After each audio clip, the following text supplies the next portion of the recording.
So ito yung shift port nung eto, binili ni Sir Hill nung isang araw. Kaso nag-upgrade si Sir Hill kasi kailangan niya na daw yung unit. Eh, binababa pa lang to. Transmission. Ay ko. So, ang ginawa ni Sir Hill, yung bumili nitong puti, eto na lang ang binili niya. Eto ang ating black edition. So, yan.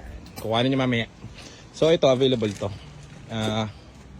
Binababa pa lang yung tranny niyan. So, gamit natin dyan is yung binili nating mga bagong shift port. You know, LUK brand. So, all goods yan. Brand yan, boy. So, ito available pa guys. If ever na interested kayo sa white, eh, si Sir, trend lang to eh. Itong binili niya na to. Dinaunan niya na to, kaso lang, ngayon lang kasi nakumpisan kasi medyo haba ng pilaw. Meron pa tayong dumating, client to. So, ito, meron kami isang blue. Dami na blue, no? Ito, deliver ngayon ng Olonga po. Thank you po sa bumili na test drive na to and everything. Ganda na rin, nakinis na, pogi.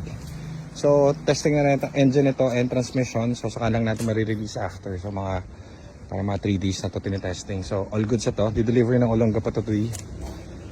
Tapos, si Sir Hill, yung bumili ng white nga na yun. Ito na lang ang binili niya. Nag-upgrade siya. So, kinuha niya to. Black edition natin na 2017. Medyo mas mataas to. Pero, ewan ko ba't nagbago yung isip ni Sir Hill. Baka natanggalin siya dito sa isa. Yun pala kasi ginagawa eh. So, eto kasi tapos na. Nakaraan pa. Eh mukhang pasok sa budget ni Sir Hill. So, nag-upgrade na lang siya. Ito na lang ang kanyang kinuha. Mamaya pipikapin niya to. Tapos, may dumating sa ating, ito, blue rin. Ito sila ma'am. So, history nito, nagkaroon silang problem. Hindi sa amin galing to, pero nagkaroon siya ng history nasa Tagaytay, Batangas yata. Nag-malfunction yung tranny niya.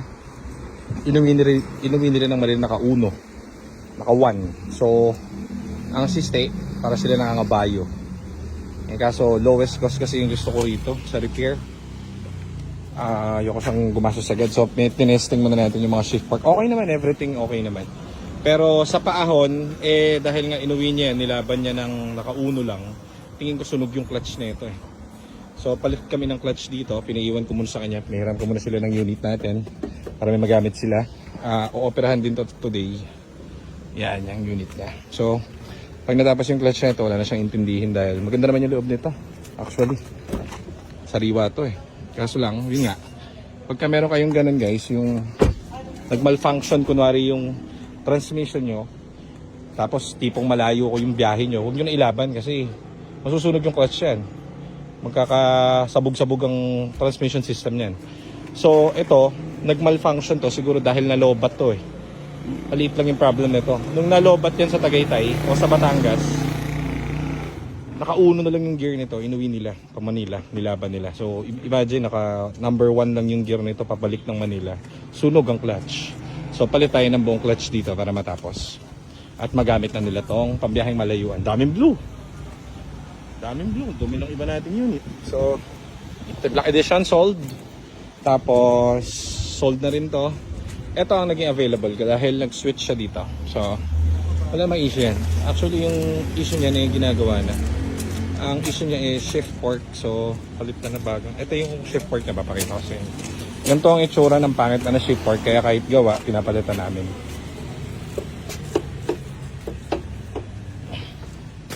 Oh, wala yung shift port. Wala yung shift port na luma. I-videoan ko lang. Sana?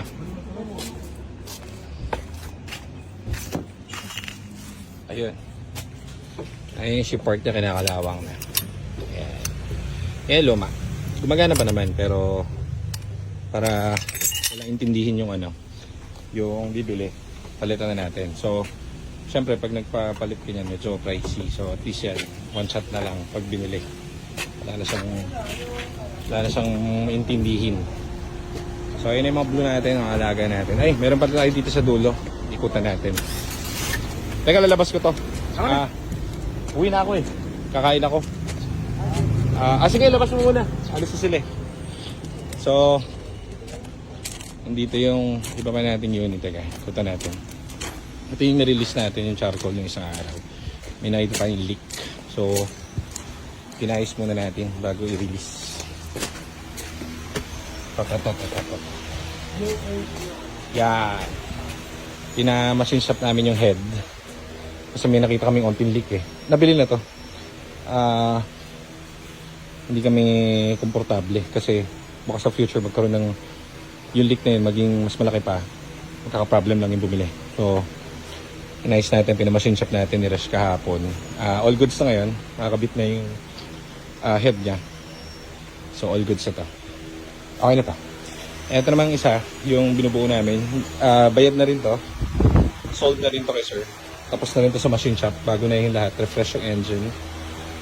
Ang next step natin dito, pag natapos to, transmission naman ito after. Kasi tapos na tong engine niya. Ito, binabalik na natin yung engine. Ang susunod nito is yung ilaw. Kasi dinaya yung ilaw nito. Yung ilaw nito is dinaya. So, ang next natin dito, sa electronics natin, pababalik natin lahat ng function nito. EBS, airbag, and everything. So, ito muna unahin natin kasi ang pangit ang tunog ng engine ito nung dumating sa atin. So, lahat yan Ford rig yan.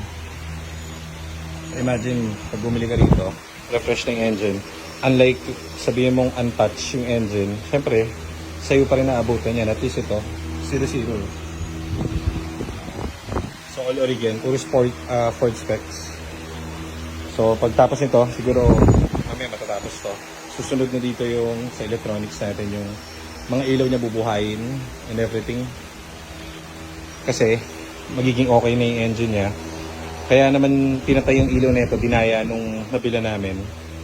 Dahil, may nararamdaman silang something sa engine. Pinapatay nila yung ilaw para hindi na nila ipagawa. Para yung mabebentahan nila, sabihin nila, oy, wala ka check engine, okay engine yan. Hindi nila alam, may palaman pala sa loob. So, at least yung nabila namin ito, sinabi sa amin lahat.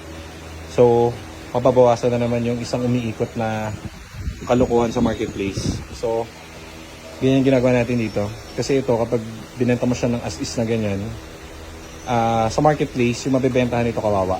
So, at least tayo, meron naman tayo nasalba sa marketplace. May isang piyesta na naman na masaya at parang bagong tatakbo. Dahil meron ng may-ari nito, sold na ito agad. Thank you, sir. So, yan, dito kami lang pakita ko sa inyo. So, ito yung papadetail dapat natin. Kaso, hindi ito tayong detail kay sir. Kaso lang, upon checking, tinignan namin ulit yung cooling system. May nakita kami yung leak doon. So, pinarush namin kasi kailangan nila itong unit. Minas yung shop, shinave yung head ulit para walang leak. So, everything good. All okay. For release na rin to. Testing na lang natin. Mga units natin. Marami pa rito ng EcoSport actually. Yung ibang EcoSport natin, wala rito. Kasi andito yung mga tinatapos pa lang natin na unit. Ito pala yung kay sir, yung Hyundai ni sir. Ito sold na rin to, Hyundai ni sir. Cleaning stage na lang dahil rito. Tapos na yung engine ito. Tapos, every bit ng detail na ito, pinagkatrabahuan natin kasi eto bago to, tumbong head unit kasi may nakita kaming crack dun sa una. So, nalitan na natin ng bago. Unti-unti natin. Tapos sinantay namin dumating yung parts itong siding sa pangit to. Bumili kami ng siding, sinantay namin dumating. Pero everything goods na rito. Malinis na. Actually, malinis na. Ganda na manakbo. Pogi. Elantra. So, hindi pa napopost to pero sold na agad to bago pa i-post. Asan na yung head unit na pinalitan dito, Kuya Edwin? Yung luma? Sira na? Patingin nga. So, tignan natin yung ano. Ito kasi may kumbaga all out eh. Kumbaga meron kaming, alam mo yun, pinagkakabalahan. Yung nakita kaming onting problema, kahit maliit lang, katulad ng LCD. Oh, gawin na natin kasi sila wala naman time dyan. So wala naman silang contact sa mga ganyan. So para, alam mo yun, bang for the box. Diba? So ito yung sira ng una. Hindi naman sira. May marka lang yung LCD, no? Ayan. Ayan yung bago. Ito yung luma. Crack. So mga little ganyan, syempre, matutuwa yung may-ari. Ayan, alis mo na kami. Yun lang update natin for today. Babiyahin mo na kami. Thank you.